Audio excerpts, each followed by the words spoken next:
Whoa! Sonic the Hedgehog steers that? Whoa, that's cool, dude! Are you up to it? Yeah, I'm up to it, yeah!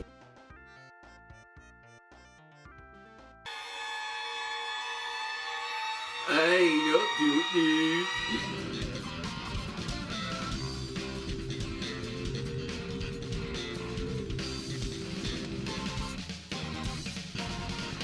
Yo, dude!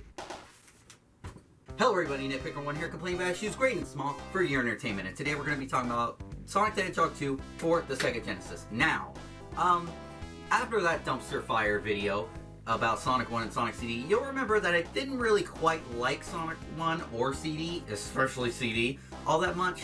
However, things have changed with this game. Now this game, I love. So much so that I got a physical copy along with my Retron 5, an emulation box that can play Sega Genesis, NES, Super Nintendo, Famicom, Game Boy, Game Boy Color, and Game Boy Advance. So I snagged this game along with it for my collection. However, sadly I didn't have a good controller for this because this controller fucking sucks. So we'll be playing the newly released Sega Ages version for Nintendo Switch. I said this last time that I felt like Sonic 1 was overpriced, but I am way more accepting of paying $8 for this game since it has way more content and because the game itself is just, I should hopefully have the Retron 5 ready to review Sonic 3. I mean, I'll probably have to because, well, we'll get into it when we get to it. But I'll be flip-flopping between the Sega Ages version and the Genesis version being played on my Retron 5 for this video. But let's talk about the history about this game before we start off with the review. I mentioned in my Sonic the Hedgehog Sonic CD video that during the game's development, some people didn't like the policies of Sega Japan, so they decided to split into Sega of Japan and Sega of America. So the development team was kind of split up, with Sega of Japan making a Sonic game for the Sega CD, which turned out to be Sonic CD. Sega of America worked on this game, Sonic the Hedgehog 2. However, that meant that some American developers worked on the game, which led to some issues because, two words, language barriers. So that caused some levels to be cut from the final game. Like Wood Zone, which had a forest setting, Hidden Palace Zone, the most popular one, it was apparently meant to be a place you get warped to after collecting all the Chaos Emeralds, but it was cut. But this was one actually got added into Sonic the Hedgehog 2 by Christian Whitehead. Dust Hill Zone, which according to what I can find, looks a lot like what eventually became Mirage Saloon from Sonic Mania, and the most infamous, Genocide City Zone. Actually, Genocide City Zone was called that because the developers wanted a dangerous name to make it a bit edgy, it seems. Ooh. But the name was worse than they thought, so they changed it to Cyber City, but then got cut due to tight schedule. However, the stage did become playable, just reworked into a different stage. Which one? We'll wait and see. The team also wanted to get some multiplayer in this one as well. Only problem, there was only one character, so they added a new character, Miles Prower, but everybody calls him Tails. And my god, I don't know why, but I love his art on the box. He's just so darn cute. Don't get me wrong, he's still great to this day. Well, minus that one part in Forces, but I've always liked this character, especially after Sonic Adventure when we learn more about him. We'll get to that whenever I get to Sonic Adventure. And one more piece of trivia. The reason Dr. Robotnik has black eyes on the box is because the artist was going out the sprite for some reason, and so accidentally made it look like he has no pupils. Not scary at all, I'm sure. So finally, the game was released, and it was actually hyped up, and it was released internationally all at the same time. Except Japan decided, I'm gonna release this a couple of days early because fuck you, America. But in Europe and America, it was released on November 24th, 1992, dubbed Sonic Tuesday, asking players, are you up to it? So the question remains, was the game worth it? Hell yeah! Well, I mean, let's nitpick Sonic the Hedgehog 2. Okay, so you remember when I played Sonic 1 and I didn't really like it? Well, it's the complete opposite with Sonic 2. I absolutely love this game. In fact, you know what? Fuck it, this review's done. Okay, I'm kidding, but seriously, they ramped up everything in this game. The speed, the graphics, the sprites, the level design, every complaint I have with Sonic 1 was fixed. Except, I don't know why, I kind of like Sonic 1's sprites a little bit better. I don't know, maybe it's just because it's so simple and iconic. I don't know, I really don't. Sprites weird me. I don't fucking know. But literally everything else in Sonic 2 is way better than Sonic 1 by a landslide. It's way more colorful, the level design stays out of your way and lets you go fast when you want to. And there are a couple of water stages, but they do it right by allowing you to not get submerged in the water if you are good at this stage. Take that, Labyrinth Zone, you shit! And of course, since they were focusing on speed, they made the best decision in gaming history and designed the Spin Dash, which was so good that Sonic CD was forced to add it. It's simple, you just hold down on the D-pad and spam the jump button as kind of a charge so you can go faster to get the speed going. It's goddamn essential to Sonic now, and that's why I was so sad to see it gone in Sonic 1.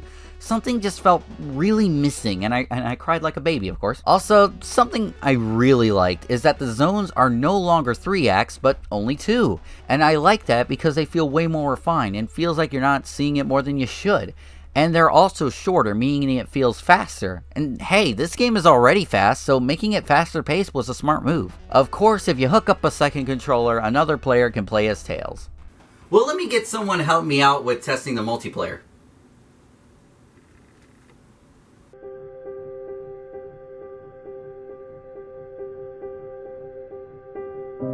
He's basically a Sonic clone with infinite lives that can fly back if he goes off screen if your old pal Sonic won't wait out. Come on, man, stop that! But you know what time it is? We're gonna talk about every single stage on its own. But hey, don't worry, all of these stages are really great, so I'm sure I won't be nitpicking too much.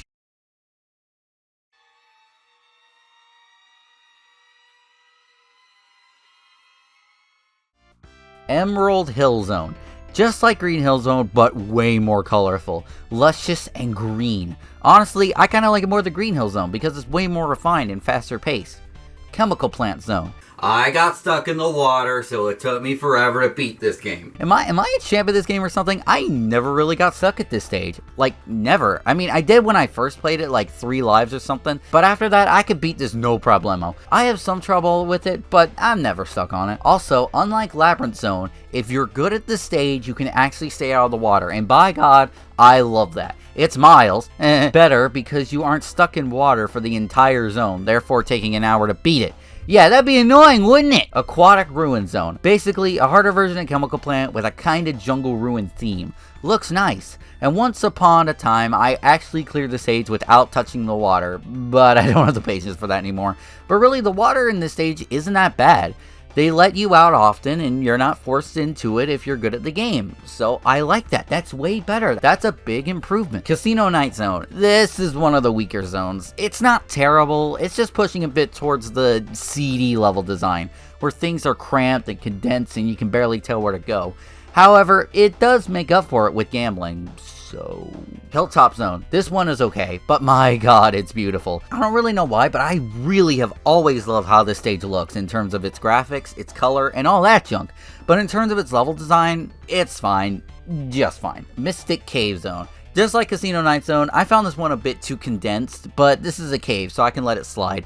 Besides, you gotta have the zone here and there that focuses more on platforming than speed, and I think this one is just fine. However, it does have a really big beginner's trap where if you fall down in this huge hole, you won't be able to come back out. And if you're supersonic, you'll have to wait for the timer to run out. Luckily though, this was replaced with Hidden Palace Zone in the Christian Whitehead version. Oil Ocean Zone. I've never really liked this zone. I don't really have a reason why. I just never have liked it. Don't have much to say. That's it. Overall, these zones haven't really got me that angry that much. I mean, a couple I didn't really sit with, but overall, a lot of these I've been pretty okay with. I'm pretty sure that I can call this a perfect game. I have never seen a perfect game quite like this. Hello everybody, Disappointment here, crushing your dreams great and small for your suffering. Haven't heard you say that in a while. Wait, why are you here? Oh, come on, Nitpicker, it makes it sound like you don't want to see me. Because you always bring bad news no matter what. You couldn't say good news even if you tried. Yeah, I can. Like, I'm gay, like your friends say. No, you're not. What do you want? Oh, nothing, just a Metropolis Zone. No. No, it can't be. This game is going so perfect. It can't. It just can't. Oh, but it can. Why, Nitpicker? Everything has their disappointing flaw. No, please. Even the most perfect of things that look like they can't do wrong. I think good. No, please. Everything has a flaw. Everything has a disappointment. No!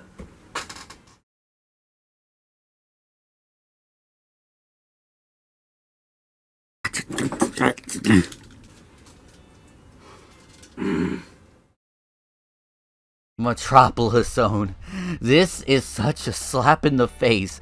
This zone is probably one of the worst stages in Sonic history. Not the worst, but it's up there. It has everything I hate. Cramped levels, enemies you can't see until you get close to them, these things, whatever they are.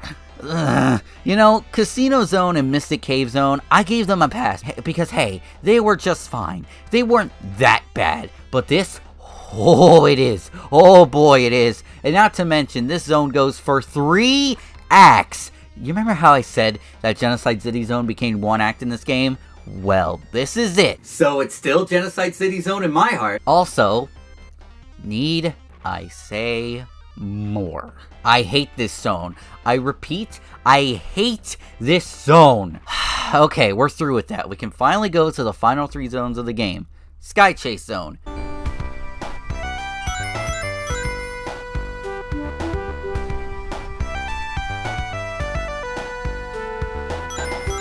Oh man, I needed that music. This music is so good. Anyway, this zone is okay. You can actually stay in the top left-hand corner for a bit and nobody will touch you.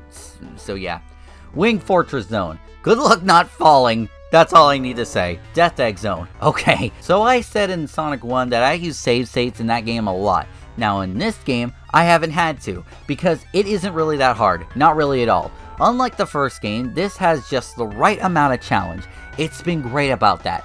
But up until the last 4 zones, I have had to use them a lot. However, I think I could beat them with some time on my hands with no save states. But here, hell no, dude. Hell no. Listen, you are not a true Sonic fan until you have played this zone right here. It is hard. It is the ultimate ring jungling boss that has no rings. Okay, let me explain. You fight 2 bosses with no rings. The first boss, this Mecha Sonic boss, which you may know from LEGO Dimensions, is trial and error. You have to fight this boss and learn the pattern. But if by some miracle you manage to do it, then you gotta fight this fucking behemoth. You know what? I gotta hand it to Eggman. If he would use this more often, he would actually be able to beat Sonic, for Christ's fucking sake. But if you manage to actually beat it, then you're done. And get this cutscene with this really good music playing. And you would think that I would say this isn't worth all the trouble that I went through, but honestly, this music is so good and triumphant that if you do beat this zone with no save states, I feel like it's really worth it. Hell, maybe someday I'll try to beat the whole game with no save states because, hell, this ending is really satisfying. Like, damn, literally put this music and I'll feel triumphant to anything.